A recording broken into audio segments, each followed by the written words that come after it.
ഇന്ന് എനിക്ക് ഫുള്ളൊരു BC day ആയിരുന്നു കേട്ടോ. ഞാൻ ഉച്ചക്ക് ഫുഡ് കഴിച്ച് വീട്ടിൽ നിന്നാണ് ഇറങ്ങിയതാണ്. ഫുഡിന് ഞങ്ങൾ കുറച്ച് നേരത്തെ കഴിച്ചിട്ടുണ്ടായിരുന്നു. 12:30 കഴിച്ച് നേരെ വീട്ടിൽ നിന്ന് ഇറങ്ങിയതാണ് കേട്ടോ.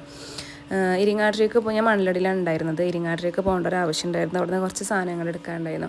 അപ്പോൾ അവിടുന്ന് സാധനങ്ങളൊക്കെ എടുത്തിട്ട് പിന്നെ 6:30 കഴിഞ്ഞിട്ടാണ് ഞാൻ മണലടിക്ക് എത്തുന്നത്. മണലടിക്ക് എത്തിയ പാടെ തന്നെ ഇല്ലോനെയും ഇമ്മാനെയും ഒക്കെ കൂട്ടിയിട്ട് ബേബിനെയും ഒക്കെ കൂട്ടിയിട്ട് ഞങ്ങൾ നേരെ കൊച്ചിയോട്ടേക്ക് വന്നിട്ടുണ്ട് കേട്ടോ. ഉണ്ണിയുടെ വിസ്ഡം ടൂത്ത് എടുത്തേക്കാണ്. ഒരു സൈഡിലെ 2 മുകളിലത്തെയും താഴ്ത്തി എടുത്തിട്ടുണ്ട് കേട്ടോ.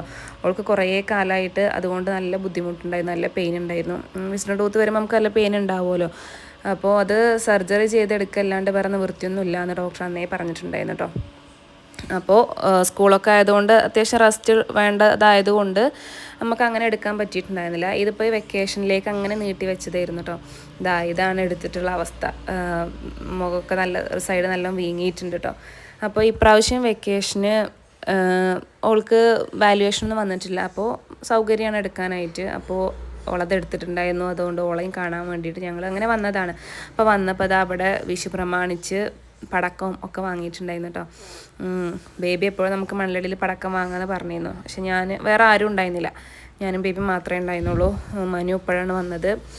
അപ്പോൾ അങ്ങനെ പടക്കം വാങ്ങിക്കാനൊന്നും ആളുണ്ടായിരുന്നില്ല. അപ്പോൾ ഞങ്ങളങ്ങനെ വിഷു ആഘോഷിച്ചിട്ടുണ്ടായിരുന്നില്ല. അപ്പോൾ ഏതായാലും അവരുടെ ആഘോഷത്തിൽ കൂടെ നമുക്കും കൂടെ കൂടാൻ പറ്റി. ബേബിക്ക് ഇഷ്ടമാണ് അങ്ങനത്തെ സംഭവങ്ങളൊക്കെ കാണാനായിട്ട്. അപ്പോൾ അങ്ങനെ പടക്കം പൊട്ടിക്കലൊക്കെ കഴിഞ്ഞിട്ടാണ് പിന്നെ ഞങ്ങൾ വീട്ടിൽ കയറുന്നത് കേട്ടോ, അകത്തേക്ക് കയറുന്നത്. അപ്പോൾ ഉണ്ണിയെ ലൈമൊക്കെ ഉണ്ടാക്കി തന്നു. പിന്നെ ഞങ്ങൾ കുറച്ച് അവിടെ വെയിറ്റ് ചെയ്തു.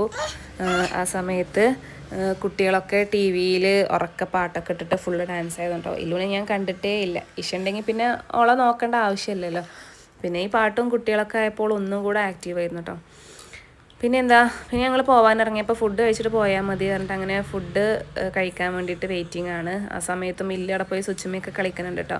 അപ്പോൾ ഫുഡൊക്കെ വന്നിട്ടുണ്ട്. പൊറോട്ട ഉണ്ടായിരുന്നു, പിന്നെ അൽഫാം, ബീഫ് കറി, ബീഫ് വരട്ടുണ്ടായിരുന്നു, പിന്നെ നെയ്ച്ചോറൊക്കെ ഉണ്ടായിരുന്നു. അതൊക്കെ കഴിച്ച് അങ്ങനെ വിട്ടു.